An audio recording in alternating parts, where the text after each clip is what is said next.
I greet you in the love and the light of the infinite Creator. Event is coming soon. YouTube channel. Here's the latest intel. Leading neuroscientists and Buddhists agree, consciousness is everywhere. Broadly speaking, although there are some differences, I think Buddhist philosophy and quantum mechanics can shake hands on their view of the world. We can see in these great examples the fruits of human thinking. Regardless of the admiration we feel for these great thinkers, we should not lose sight of the fact that they were human beings just as we are. Scientists and Buddhists from all over the world are starting to see the similarities between their disciplines, and the research which is emerging as a result is truly exciting. A classic example of a scientist diving into ancient wisdom is Nikola Tesla, whose work was heavily influenced by Vedic philosophy. You can read more about that here. Here is a great clip of world-renowned quantum physicist Dr. John Hagelin at an event discussing transcendental meditation. Findings within neuroscience, dealing with things like past lives and reincarnation, also correlate with Buddhist philosophy. Perhaps this is why Carl Sagan said that reincarnation deserves serious study, and since his passing, it has received some. In 2008, University of Virginia psychiatrist Jim Tucker, for example, published a review of cases suggestive of reincarnation in the journal Explore. You can read that study and find out more about it here.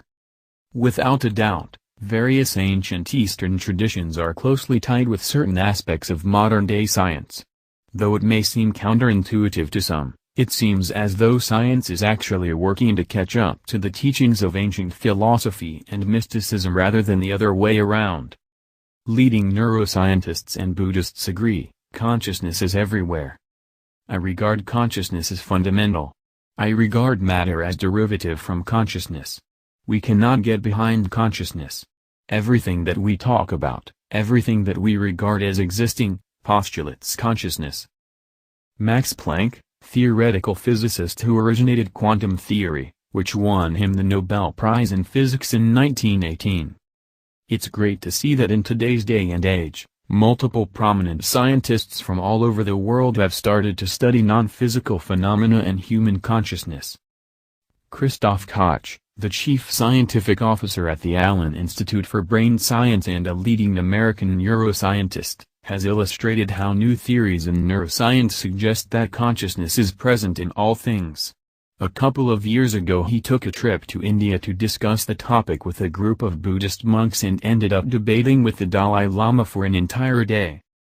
During his conversation with the Dalai Lama, Koch was most struck by his ideas about panpsychism, the belief that consciousness is everywhere, and that we have to reduce the suffering of all conscious creatures.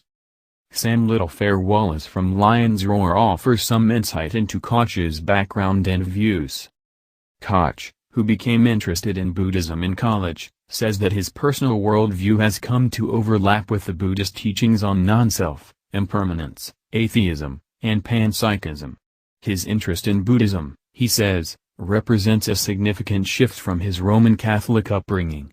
When he started studying consciousness, working with Nobel Prize winner Francis Crick, Koch believed that the only explanation for experience would have to invoke God. But, instead of affirming religion, Koch and Crick together established consciousness as a respected branch of neuroscience and invited Buddhist teachers into the discussion. Integrated Information Theory, IIT. IIT is a theoretical framework for understanding consciousness which was developed by Giulio Tononi, MD, Ph.D., from the Center for Sleep and Consciousness at the University of Wisconsin-Madison. Koch collaborates with Tononi on a regular basis, and believes IIT to be the only truly promising fundamental theory of consciousness. The theory states that physical systems all contain consciousness, and that this consciousness can be measured as a theoretical quantity, which they are calling phi. Tononi has developed a measuring system for phi in the human brain, where scientists send a magnetic pulse into a human brain and observe the pulse echo through the neurons.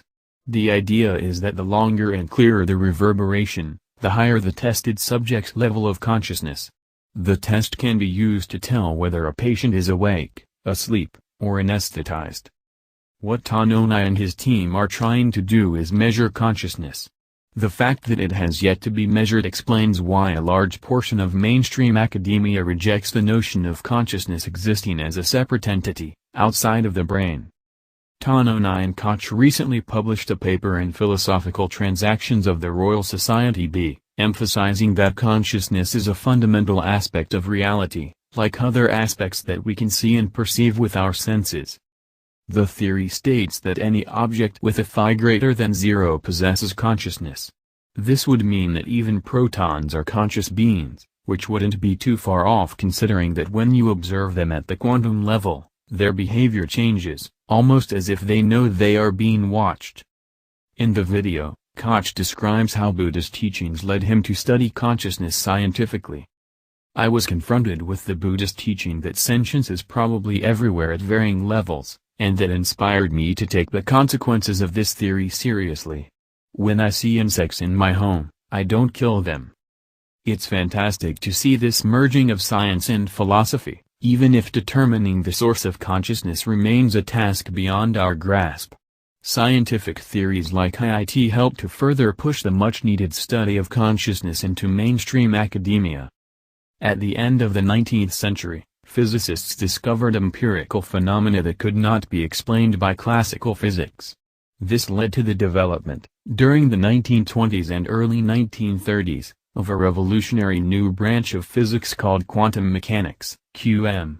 QM has questioned the material foundations of the world by showing that atoms and subatomic particles are not really solid objects, they do not exist with certainty at definite spatial locations and definite times.